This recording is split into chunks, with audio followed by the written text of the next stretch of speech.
So I got to be careful, guys. I just stole these cards out of a casino. The casinos don't want you to know about these 5 secret ways we can use these cards in our shop. Let's go take a look at it. Now, everybody knows about number 1, shimming up a drawer. Number 2 is flush cut saw protection.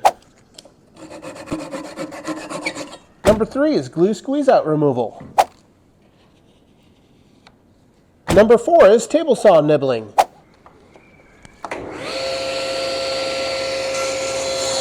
And number 5 is corner sanding protection.